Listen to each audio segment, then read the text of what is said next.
May hapon sa tanan nga maabot na nga live coverage o dinis gikan sa Cagayan de Oro, Misamis Oriental ug sa tibok Pilipinas hangtod sa ubang mga nasod nga labi na gyud sa mga kauban namo sa Burning Bush Christian Fellowship. May hapon sa tanan, naway ang ating Panginoong Diyos ay magpala sa inyo. Sa padayon natong pagtuon sa pulong sa Ginoo, karong hapon na atong ipadayon ang Book of Revelation. Last 2 days ago, I think, atong natun-an ang mahitungod sa Antichrist. O karong hapon ito, ipadayon nato ang pagtuon sa the false prophet, kung saan ang Antichrist, ang false prophet, o si Satan himself sa Great Revolution ay andirito sa kalibutan, dahil wala na ang si Satanas wala na may access sa langit o gihulog na daw siya din sa kalibutan. Pero bago yan, ato kita muna ay mananalangin, hingin nato ang guidance sa ating Panginoong Diyos sa hapon ito. Among Amahan, sa pangalan ni Jesus, daghang kayong salamat Ginoo nining kahaponon, O Lord God. Kung doon naman kami pagkakasala sa iyo, O Lord God, gikan sa buntag hantod nining mga oras sa Panginoon, pasaylo kami, O Lord God. Linisin mo po kami, Ginoo, sa imong banal nga dugo nga nabuhos sa krus ng Kalbaryo, Ginoo. Himo kaming angayan, O Lord God, sa hapong ito, especially, Panginoon, sa pagtuon sa imong pulong, O Lord God. Bless us, O Lord God, according to our needs, Ginoo, sa mong maghapong ito. Labi na gyud, Ginoo, sa mga nananaw ni ini nga live coverage, O Lord God. Bless them, O Lord God, according to their needs, Panginoon, and according to their faithfulness sa iyo, O Lord God. Salamat Ginoo sa hapong ito, naway ikaw ay mahimaya, may taas, O Lord God, sa among pag-aaral na ito, Diyos. Salamat Amahan, sa pangalan ni Jesus. Amen, amen, and amen. The rise of the false prophet in the one world religion. Doon dahil sa atong kapanahon ng karon din sa COVID-19, nag-practice naman ta sa New World Order, na kung saan gani matud pa sa atong presidente kagabi nga kung walang vaccine ang COVID-19, wala muna ipasukan sa mga estudyante.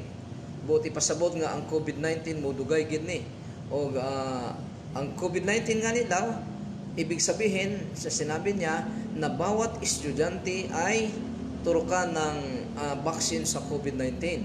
So marami tayong nababasa doon sa internet patungkol sa 5G, kung saan itong 5G ito ang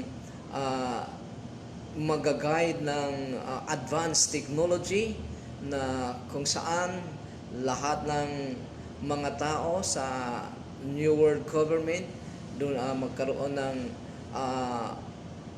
chip na ipasok sa kanyang part sa kanyang katawan para ang 5G ay makapanglihok sa kanyang katawan. Even nga daw ang kanya palang iisipin ay malalaman na dahil sa 5G na technology. So,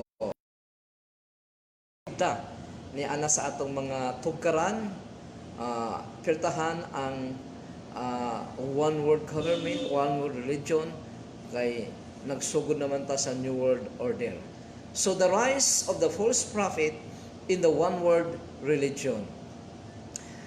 Kinsa ba kung atong tan-awon ang passage na ito ay mababasa lang natin dito sa Book of Revelation. So titingnan muna natin kung kinsa ba o sino ba ang sumulat ng Book of Revelation. Asan ito nanggaling? Kanino ito pinasulat? O kinsa ba ang iyang gisulatan ni ini nga mga blessings sa Book of Revelation nga ihatag sa atong Ginoong Dios? Most specifically, ang Book of Revelation ay sinulat sa mga Kristohanon lamang, the 7 churches of Asia.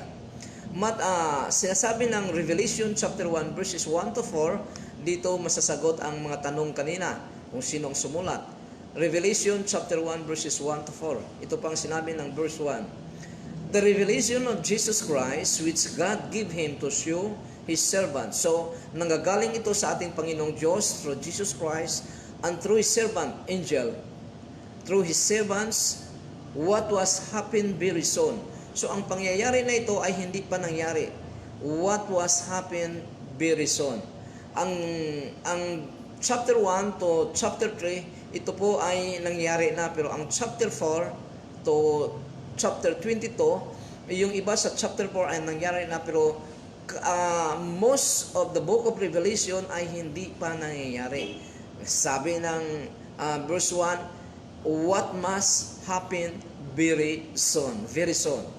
He made it clear by sending to his servant John. So mula kay Jesus Christ, ipinasa niya ito sa kanyang angel papuntang Apostle John. John the Beloved, who is the writer of the Gospel of John, the first, second, and third epistle of the book of John, at ang panglima, ang book of Revelation. Siya po ang writer nito, yung the Beloved John na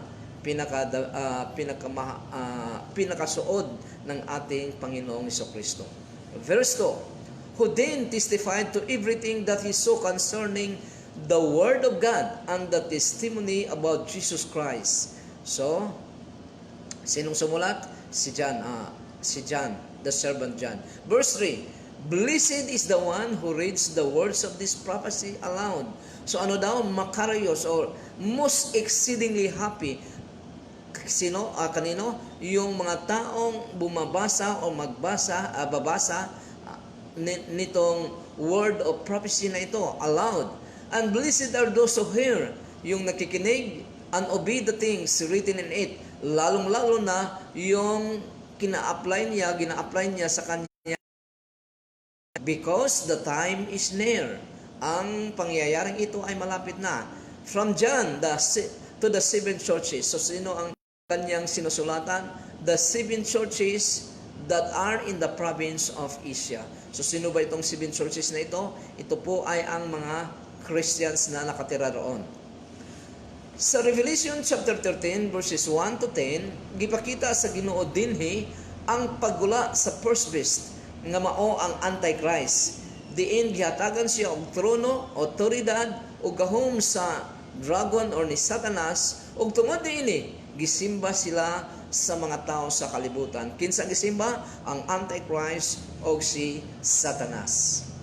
Gisunod dayon sa Ginoo ang second beast or false prophet, kung saan kung unsa ang iyang gipanghimo para sa first beast or Antichrist aron musamot kini og kainila.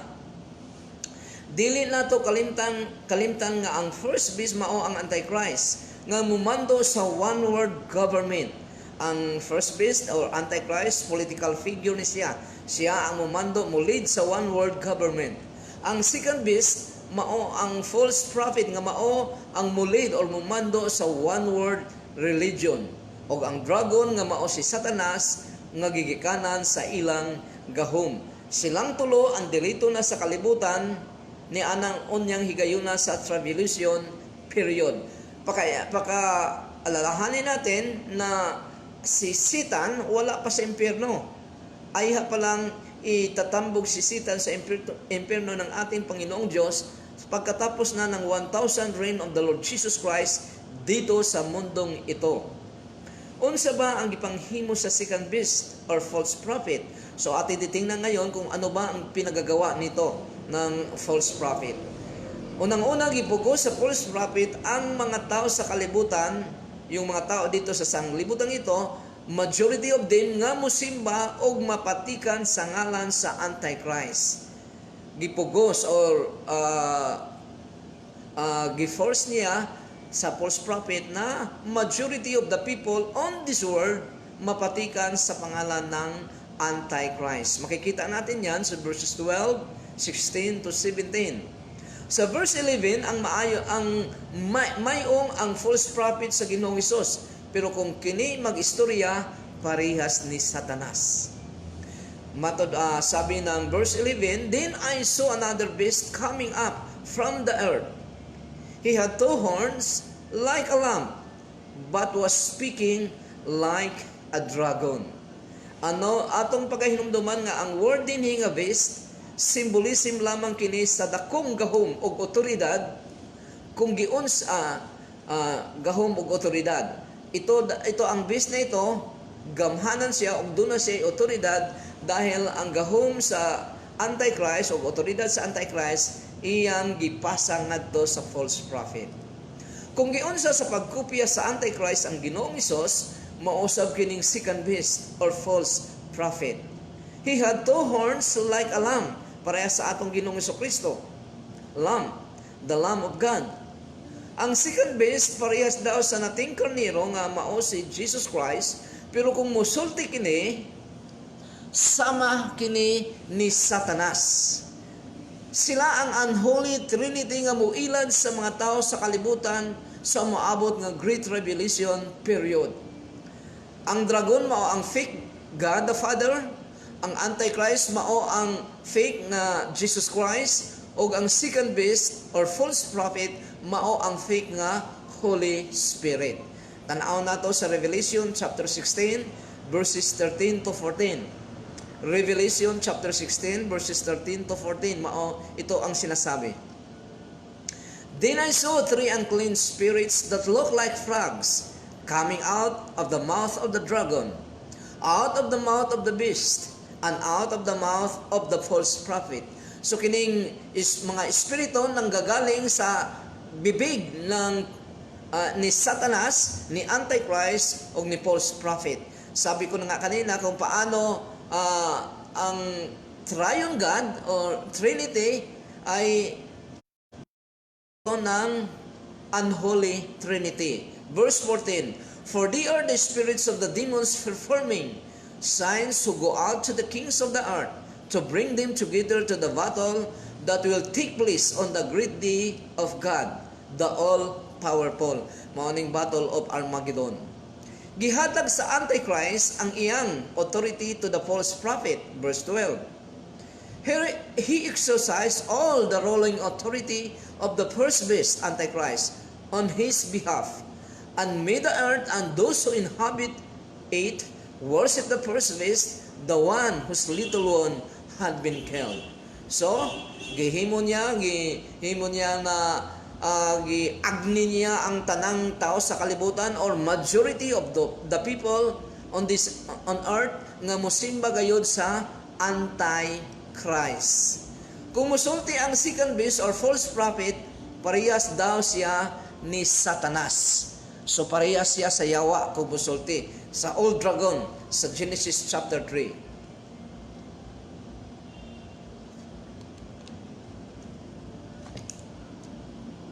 Siguro buot ipasabot, maayo manulti kini siya. Kay makakumbinsi man sa daghang mga tao, og sama ni Adam og ni Eve, sila ay na-deceive ni Satanas. Maayo siya mo pasikot-sikot sa pag-istorya kining false prophet. Leader sa one-word religion. Genesis chapter 3 verses 1 to 5, mao ni giingon, "Now was more crafty than any of the wild animals the Lord God had made. He said to the woman, did God really say, you must not eat from any tree in the garden?" So, muning style sa yawa. The woman said to the serpent, we may eat from the trees in the garden, but God did say, you must not eat fruit from the tree that is in the middle of the garden, and you must not touch it, or you will die. Verse 4.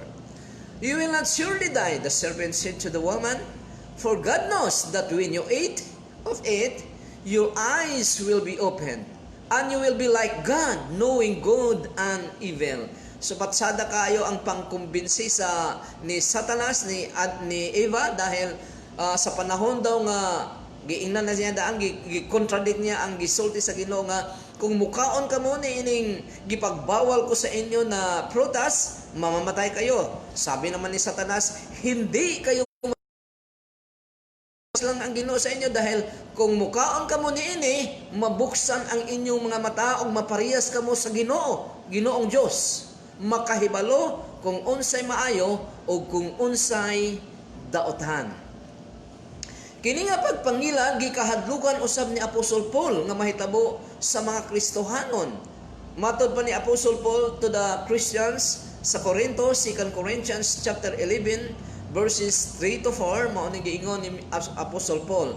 But I am afraid that just as the serpent asked the devil, deceived Eve by his treachery, your minds may be led astray from a sincere and pure devotion to Christ. For if someone comes another Jesus, different from the one we proclaim, or if you receive a different spirit than the one you receive, or a different gospel than the one you accepted, you put up with it well enough. So munang gikahadlokan ni Apostle Paul dahil baka ang mga Kristohanon sa Corinto ay disibo sa mga false teacher sa ilang mga taktika nga i-twist nila ang pulong sa Ginoo nila ang namati niini. Sa verse 12, gipugo sa false prophet, Revelation chapter 13 verse 12. Gipugo sa false prophet ang tanang tao sa kalibutan nga dili mosimba sa Antichrist sa pagpasimba niini. Sino ang mga tao nga dili mosimba sa Antichrist? Kato lamang ang mga tao nga nakahibalo sa pulong sa Ginoo. Kinsa ang nakahibalo sa pulong sa Ginoo? Kato lamang ang mga well-known, well-educated sa Word of God nga mao ang mga Kristohanon. So dili sila mosimba, munang hinungdan nga pugson sila sa pagpasimba sa false prophet. Verse 12. He exercised all the ruling authority of the first beast on his behalf, and made the earth and those who inhabit it worship the first beast, the one whose little one had been held. So unsay buhaton sa false prophet? Iyang pugson ang majority sa mga tao sa kalibutan nga mosimba gayod sa Antichrist. Nganong dili man sila mosimba kay nakahibalo sila nga kung mosimba sila parusahan gid sila sa atong Ginoong Dios. Munang pugson sila sa Antichrist o sa false prophet. Tungod sa otoridad nga gihatag sa Antichrist ngadto sa false prophet, ang dili niya makumbinsi sa iyang maayong pagpanulti, iya kining pugson sa pagpasimba sa Antichrist. O kung di sila mosimba, pwede silang patyon. Kung ang Espiritu Santo musulti nga himayaon ang Ginoong Hesus, mausab kining false prophet, musulti siya para sa kahimayaan sa Antichrist. Matod pa sa atong Ginoong Jesucristo, pahitungod sa Holy Spirit sa John chapter 16 verses 13 to 14, ito po ang kanyang sinasabi.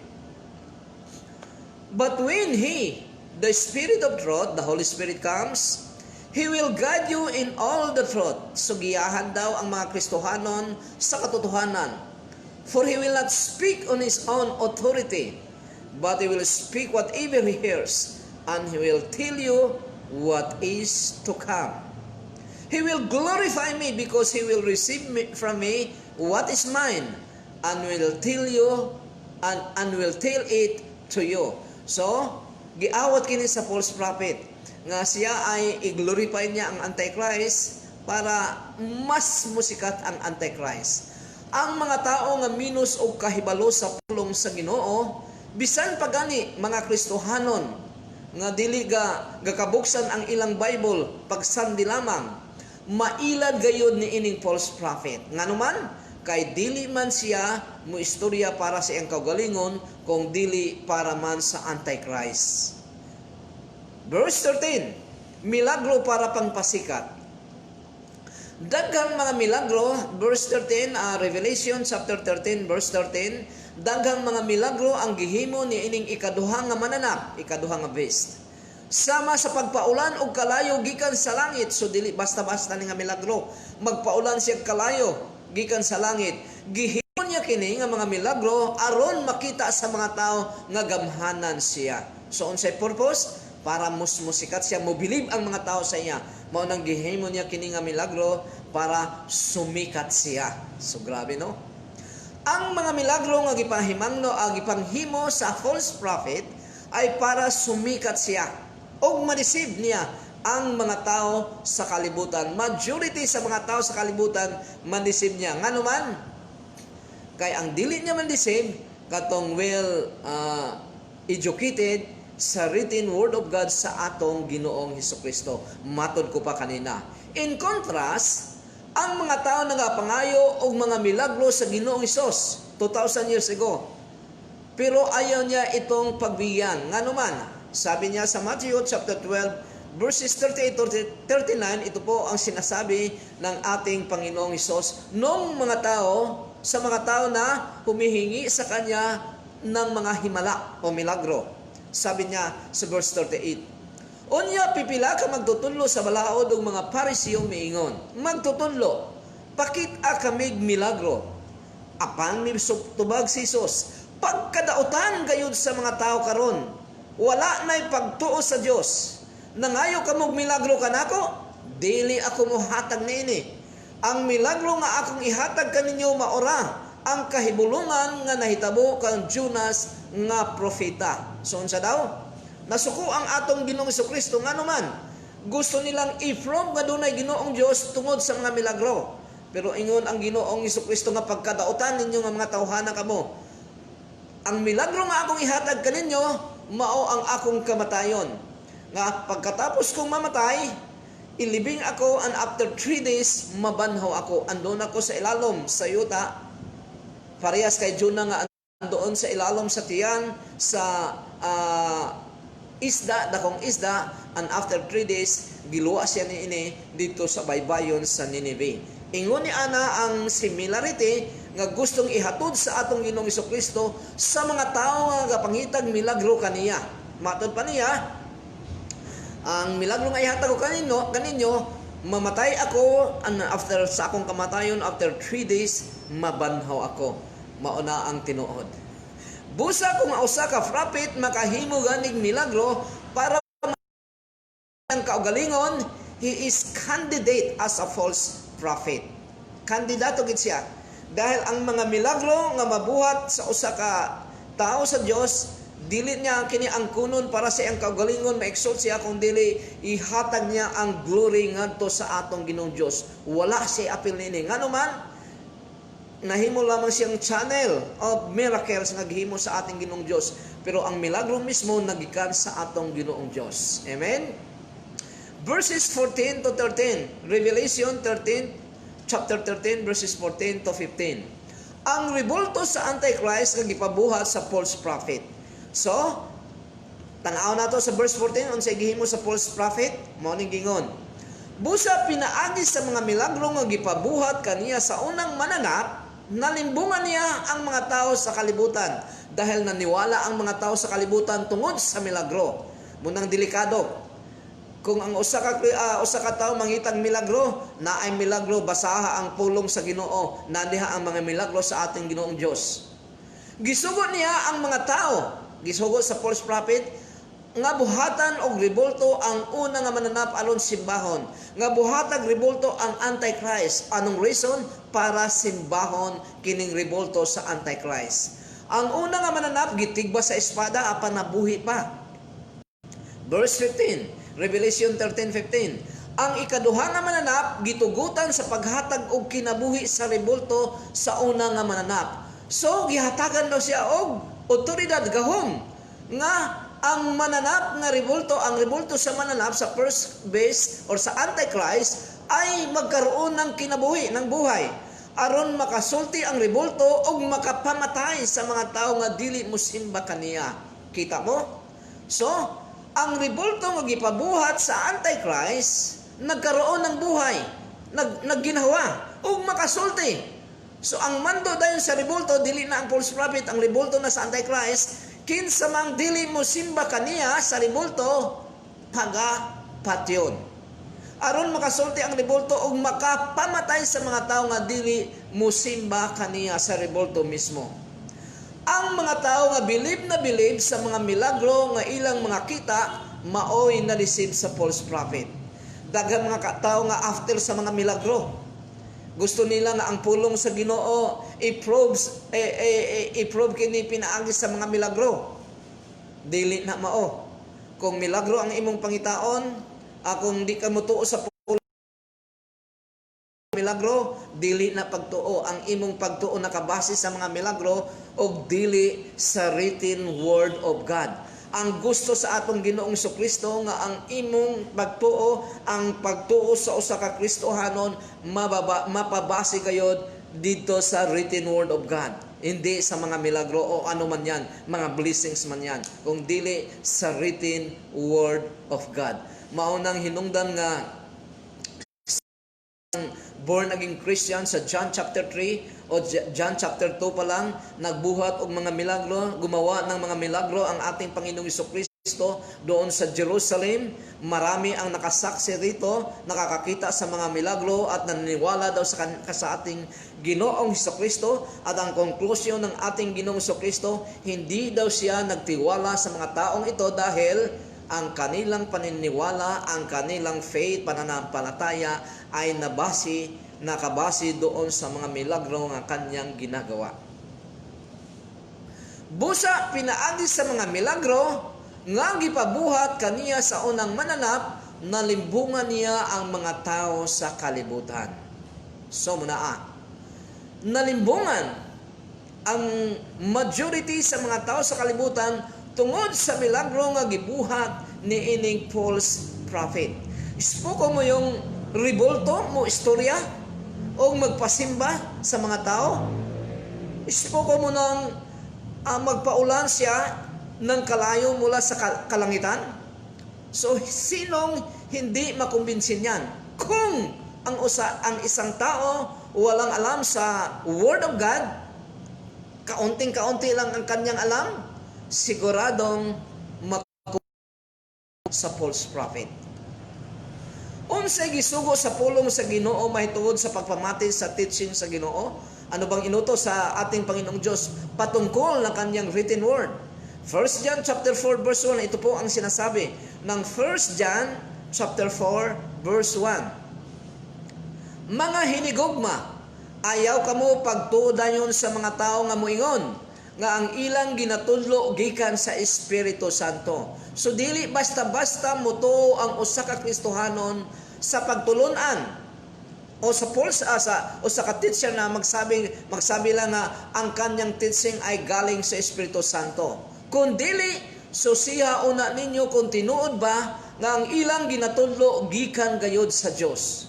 Kay daghan ng mga mini nga propeta ang midagsang sa kalibutan. So, ang warnings ni Apostol John o sa ating Panginoong Diyos na hindi basta-basta maniwala ng mga teaching na hindi nyo gaanong kilala na nagsasabing ang teaching ko ay mula sa Espiritu Santo. Pag ako ay tuturo, guided gid sa Espiritu Santo, parang tinataas niya ang kanyang sarili. Parang ganon. So, hindi daw basta-basta maniwala sa mga teacher na ganon. Wala dawata sa mga Hudiyo si Jesus Christ nga ilang mangluluwas tungod kay wala mamit ang ilang expectation mahitungod sa ilang Misaya sa kay Jesus Christ. Busa ang Antichrist nga mungari sa amuhari sa one world government ay isang political figure, not religious figure. O kining political figure mao ni ang inaasahan sa mga Hudyo, sa mga Israelita nga Misaya nga muluwas sa ilang kahimtang nga sila mahimong head of the nations unya. Dahil si Jesus Christ ay humble siya nga tao, wala siyang political nga makita, kung dili taliwas sa ilang expectation, maunang si Antichrist, maunang ang religious figure mao ang false prophet nga maghari sa one world government. Pakatandaan natin kita ngayon ay naanata sa one world order tungod sa COVID-19. New world order na takaron. New form na takaron. Balikon ko, matod pa sa atong na wala mo na pasok ang mga estudyante dahil wala pang baksin sa COVID-19. Pag magkaroon na ng baksin, ibig sabihin, lahat ng mga estudyante, mga kabataan ay turukan ng baksin para pangontra sa COVID-19. New World Order na yan. So, Yung COVID ay yung pangtunog na yan ay baka may kasama na yan na ang tawag nito chip. At meron na tayong 5G nga mukontak na itong chip na ito na anumang sitwasyon sa imong katawan ay madetect ng 5G sa technology na ito. Umpisa na sa New World Order ngayon ang May 26 tayo ngayon. Sa May sa 2020 umpisa na ng New World Order. Sabi ko sa congregation, palagi ko itong sinasabi noon na gusto kong bumalik ang ating Panginoong Jesucristo sa 2020. So, kung hindi mangyari na magra-rapture o second coming karong 2020, ibahin ko na naman ang aking prophecy. So, ang religious figure mao ang false prophet nga maghari sa one world religion. Ang maghari sa one world government ang Antichrist, ang maghari sa one world religion na kailangan gid para magkaroon ng one world government ang false prophet. False religion. Ang purpose Christ munang purpose nga nung gipabuhat ang rebulto sa Antichrist ni false prophet para simbahan tao. Walay problema ang mga gikan sa Roman Catholic religion. Kay normal na sa ila ang gasimba sa mga rebulto. Ang mga tinuohan nga dili gasimba sa mga rebulto mao'y pugson sa false prophet nga mosimba niini sa rebulto sa Antichrist ug isa na ni ana ang mga born again Christians kung dili pa kita i-rapture sa atong Ginoong Dios. Kay dili man kita mo simba sa rebulto. Ubang pang mga ubang religion gyapon nga dili mo simba sa rebulto, bisag kini ay mo istorya pa. Pero nining higayuna, mo istorya ang rebulto matud pa sa atong gibasa sa Book of Revelation nga gipabuhat sa false prophet, mo istorya ang rebulto nga anong gipabuhat man kini ang rebulto sa sa Antichrist. Ang hinungdan niini para pagasimbahon siya sa mga tao. Siguro kung nakaadto mo sa Manila diya sa EDSA sa Robinson karon, sa Ortigas, unahan sa Ortigas, sa Cruising ba? Ortigas di ay. Sa Ortigas, sa panahon ni Cory, mayroong gipabuhat malaki na na rebulto ni Virgin Mary. Hanggang ngayon andyan pa yan. Ganyan ang ipagawa na rebulto sa false prophet sa darating na mga araw. O itong rebulto na ito ay magkaroon ng buhay, magsasalita at sasabihin sa rebultong ito ang hindi sasamba mamatay. So anong gagawin natin? Yun pinugsana na dayon.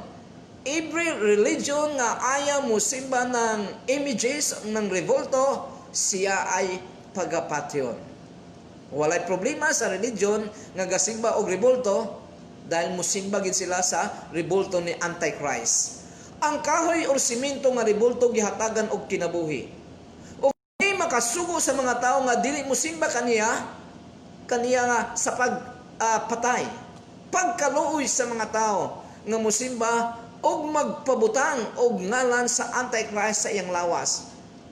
Mamamatay man ang ayaw sumamba sa rebulto ng Antichrist, mamamatay man siya dahil pugutan siya, ano bang klaseng kamatayan ang ipahantang sa kanya, mamamatay man siya pero sandali lang.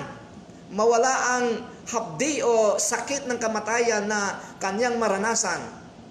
Pero itong mga taong sasamba sa rebulto na ito sa Antichrist, during the tribulation period, sila ay parurusahan ng ating Panginoong Diyos araw at gabi, eternally, ayon sa written word of God ng Book of Revelation. Mamaya makita natin. Yun ang pagkaluoy sa mga tao nga musimba og magpabutang sa ngalan sa Antichrist sa ilang lawas, silutan siya sa Ginoong Diyos hangtod sa hangtod according to the Lord in His written word. Revelation chapter 14 verses 9 to 13, titingnan natin para makita natin kung anong sinasabi ng ating Panginoong Jesucristo dito sa passage na ito. Revelation chapter 14 verses 9 to 13. Ito po ang sinasabi. May ikatulong anghel nga misunod usab og bingon sa makusog nga tingog.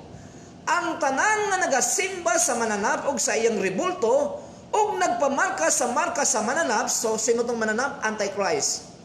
Diha sa ilang agtan o sa ilang kamot, makatagamtang gayud sa kapungot sa Dios. Anong sinasabi? Makatagamtang, makaranas sa wrath of God, sa anger of God. Og silutan gayon sila pinaagi sa nagadilaab nga asupre samtang nagatanaw ang mga anghel sa Dios og ang karnero. Paano daw sila silutan? Silutan sila sa lake of fire, sa impyerno, lake of fire. Og samtang sila silutan, ang witness sa ilang atubangan nagatanaw sa kanila ang mga angels of God maging ang ating Panginoong Hesukristo. Naa ang presensya sa mga anghel, naa ang presensya sa atong Panginoong Hesukristo. Asan? Sa mga taong nagasamba sa Antichrist, part sa kanilang katawan ng chip. Ano ba ang chip na ito? Ito ang chip na timailang na sila ay pag-aari na ni Satanas o ni Antichrist. Yun na nga na.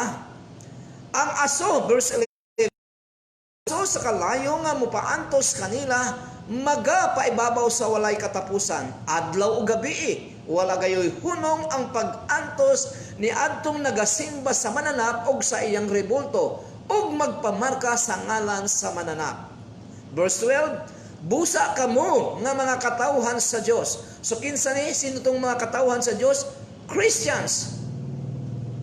Christians ang mga katawhan sa Dios. Pwedeng Israel, pero I think nga Kristohanon ang mga katawhan sa Diyos ang sinasabi dito. Ang mga saints na sinasabi dito. Kamo nga katawhan sa Diyos nga nagatuman sa iyang mga sugo o nagatuo kang Hesus, kinahanglan nga magmainantuson kamo. Kinsa ba ang nagatuo, nagatuman sa sugo sa atong Ginoong Hesukristo? Only the Christians nga tinuod nga Kristohanon. The Israelites did not believe Jesus Christ. So paano sila muubi? Paano sila muubi sa Jesus Christ na wala man sila maniwala kay Jesus Christ?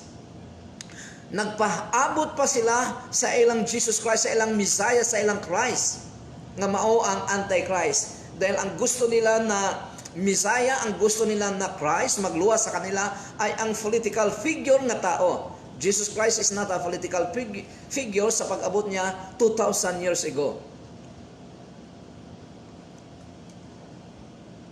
Verse 13. Humani adto may nadungog ako nga tingog gikan sa langit nga nagaingon. Isulat kini, sukad karon bulahan ang mga nangamatay nga anaa sa Ginoo. Ano daw? Bulahan daw ang nangamatay for the sake of the Lord Jesus Christ. Ug mitubag ang Espiritu Santo, tinuon kini, makapahulay na sila sa ilang mga paghago o kasakit, kay madawat na nila ang ganti sa ilang mga binuhatan nga maayo. Sumuna, makapahulay na ta.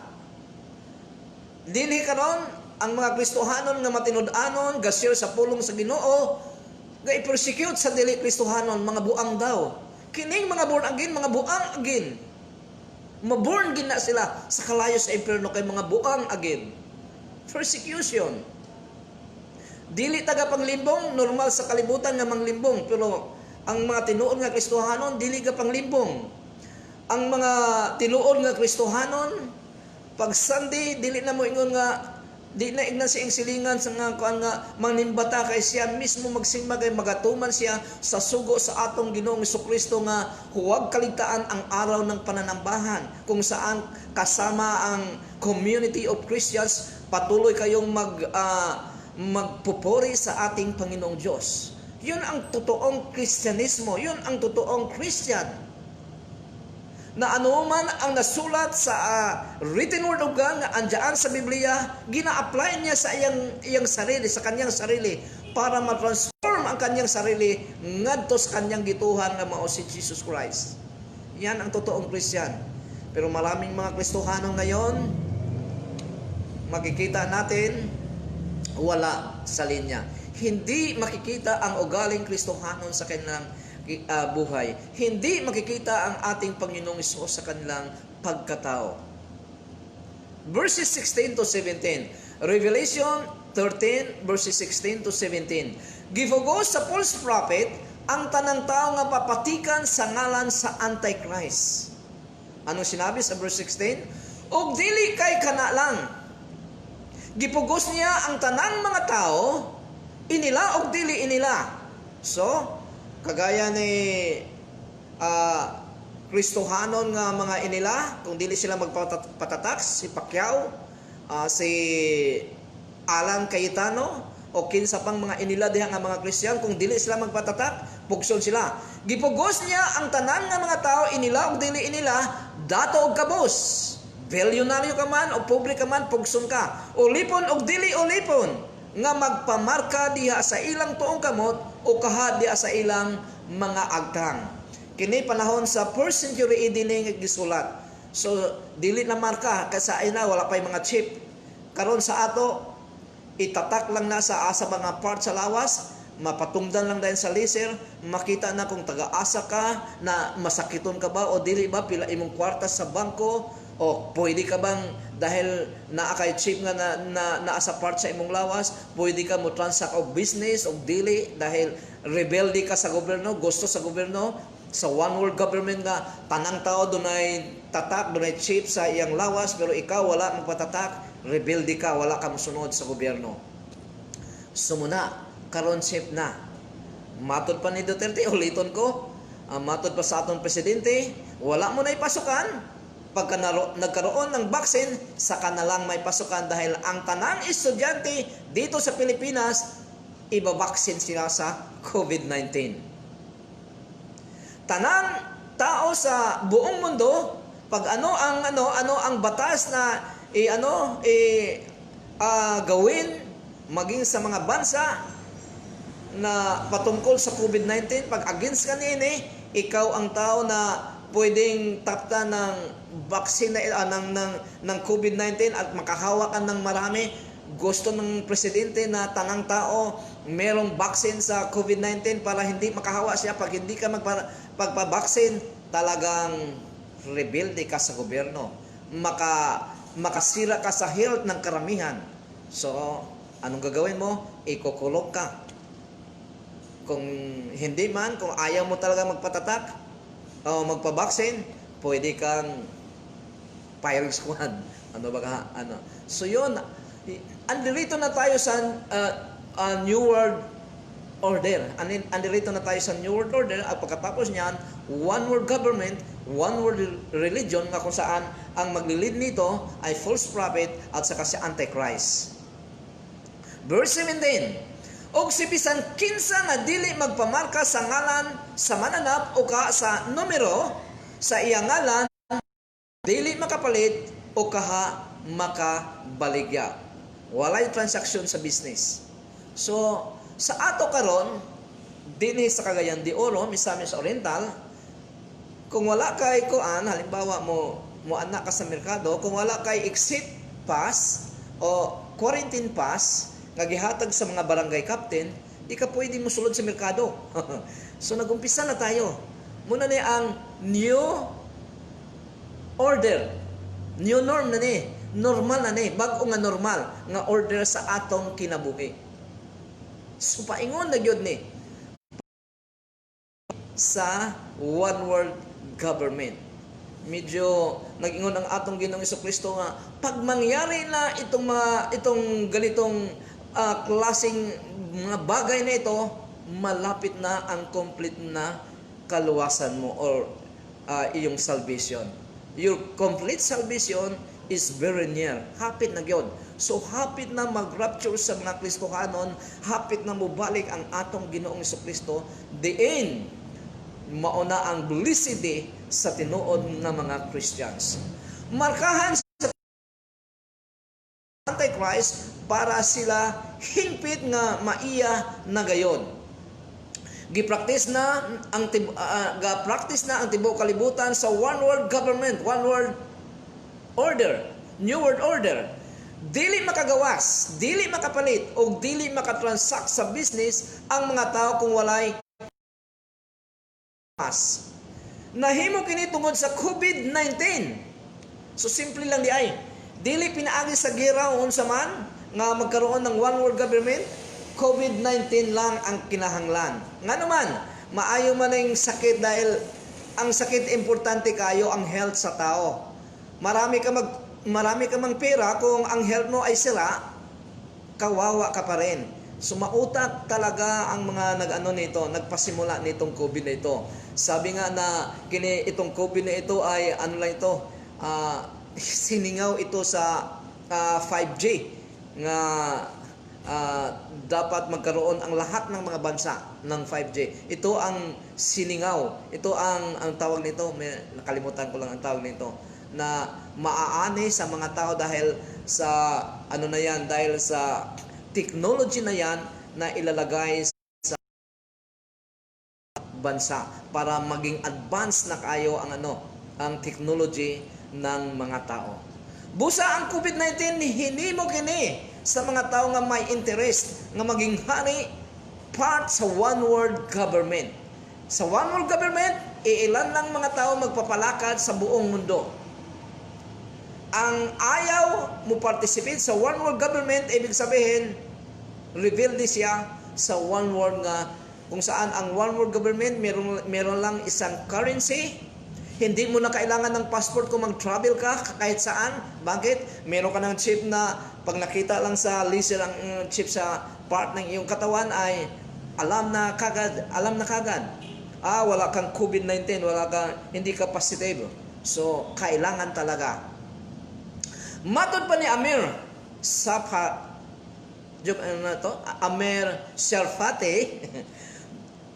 ito siya ay isang, I think military pero Christian ito sa Israel. Sabi niya, doon na plano ang Prime Minister sa Israel nga ang kanilang mga anak o mga bata butangan og tracking device para daling matris kung healthy ba sila or dili. So, kagabi lang sinabi yan ni President Duterte, vaccine ang tawag sa atin yan. Sa ila tracking device. So, pag sinabing tracking device, chip na siya. Chip na ilalagay sa part sa bata. Yun na nga. Many days soon nga ang mag-travel nga moagi sa mga terminal dili na kinahanglan ang passport or mga papers. Tracking device na lang sa ilang lawas para mahibalaan kung infected ba sila sa COVID-19 o anumang sakit. Wala na yung passport, wala na yung mga papers kinahanglan, andoon na lahat nakabutang sa tracking device o sa chip nga nalubong sa ilang lawas. O kini ay makita sa technology nga darating sa Pilipinas, ang 5G technology. Sa ngayon, ang ating gamit yata ay ating gamit ngayon ay 3G lang or 4G na ba? Parang 3G lang yata. Ang 5G ay nabasa ko sa isang post sa Facebook ay 10 times advanced sa 4G technology. Yun na nga, sa ngayon lang, sa atin ngayon ay natatrack na tayo dahil sa lahat ng may cellphone, may chip yan. Halimbawa, andirito ako sa Misamis Oriental sa Opol. Ako sa aking cellphone, nalalaman pag na andirito pala ako sa Bara Opol. So, hindi ko naman binigay sa kanila. Kaso lang, nilagay ko sa aking cellphone kaya natitrace kung saan ako. Lalo na pagdating ng 5G. Sabi sa nabasa ko na ang iyong iniisip na babasa sa technology kung ano ang gagawin mo. So grabe. Yun ang gamitin na technology ng Antichrist para ang tanang tao sa mundong ito kung pupwede man ay matris niya at sasamba sa kanya. Ang New World Order o One World Religion matagal na yang pinaplano maging sa Roman Catholic sa Santo Papa. Meron matagal na yang interfaith movement na wala isang religion na lang. Interfaith movement. Unity based on glory, not doctrine. Basta ikaw ay magsimba sa Ginoo, okay na.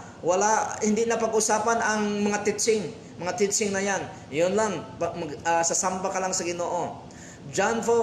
Pope John Paul II, ang yang sabi niya, those who have chosen, kailan to nangyari ay sa December 6, year 2000, sabi ni Pope John Paul II, those who have chosen the way of the gospel beatitudes and live as the poor in spirit, detached from the material goods, in order to raise up the lowly of the earth from the dust of their humiliation, will enter the kingdom of God.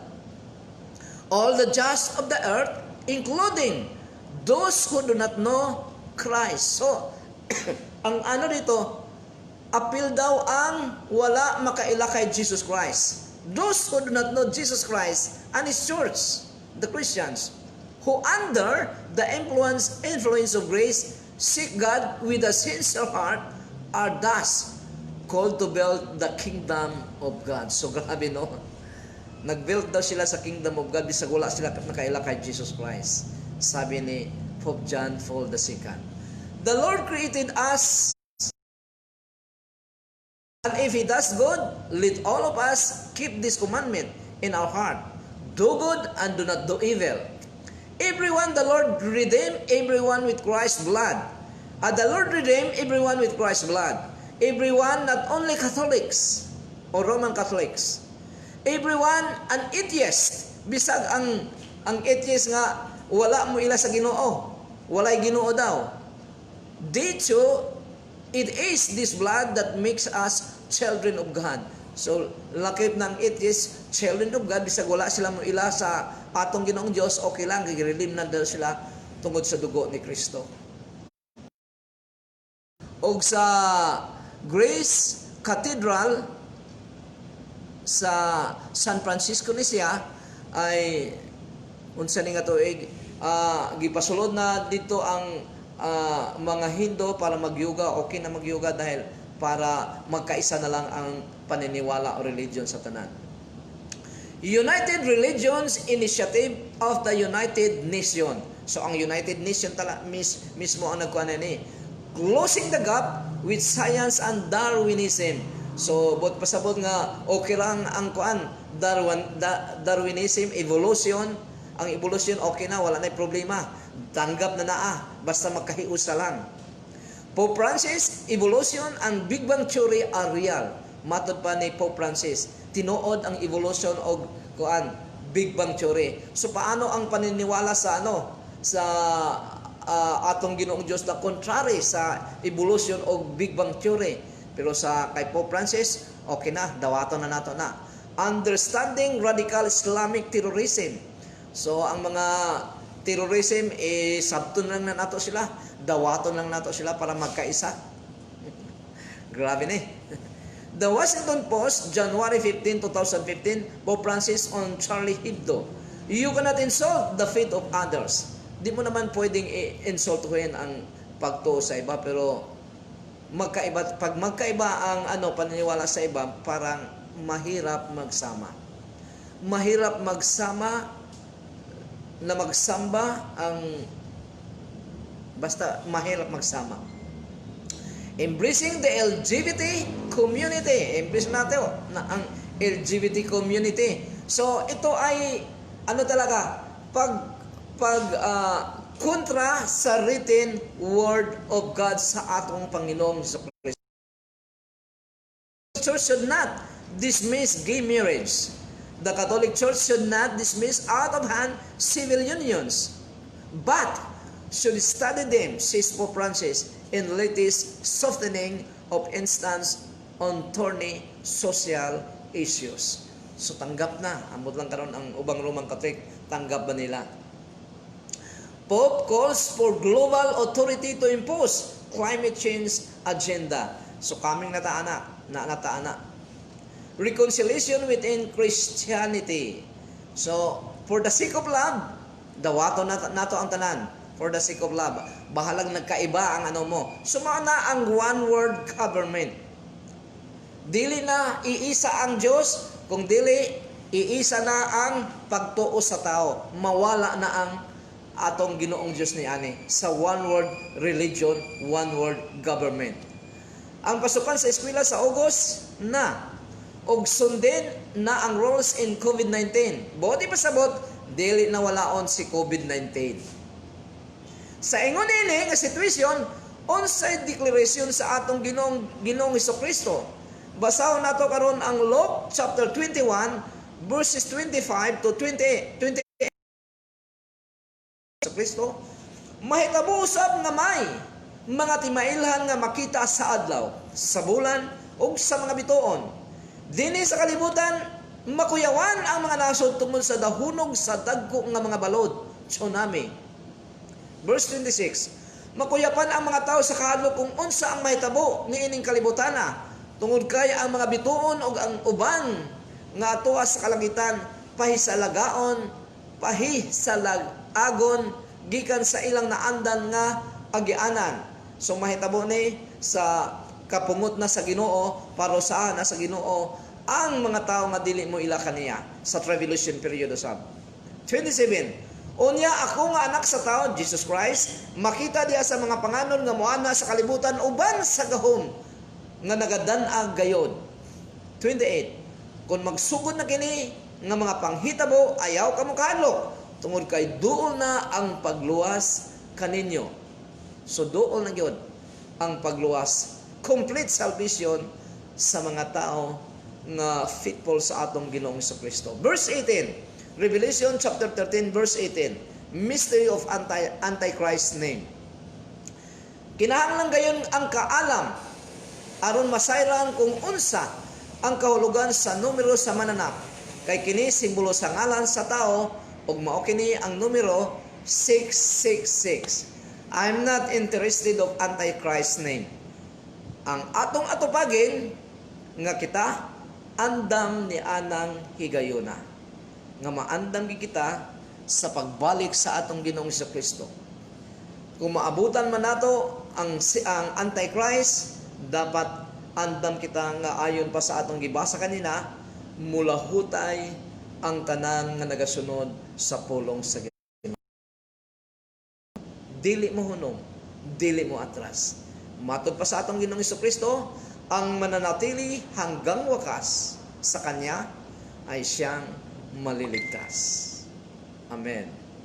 Busa igsoon, ikaw nga nagatan-aw karon, mas maayo nang tun-an gid nimo ang pulong sa Ginoo para dili kang maignorante sa pag-abot unya sa grabe nga kalisdanan sa tribulation period. Tun-an mo ug i-apply mo sa imong kaugalingon ang imong gitun-an para ang imong pagkatao ma-transform gayud according to what was written in the Word of God. Daghan kaayong salamat sa hapong ito, dahil hapon na, alas 2 na. Daghang salamat sa hapong ito sa tanan nga nananaw niini nga live video. Ang Ginoo magapanalangin kanimo. May the Lord bless you and keep you. May the Lord make His face shine upon you and be gracious to you. May the Lord lift up His countenance upon you and give you peace. Ug ang tanang mga anak sa Dios magaingong Amen, Amen, and Amen. Daghang salamat. God bless you.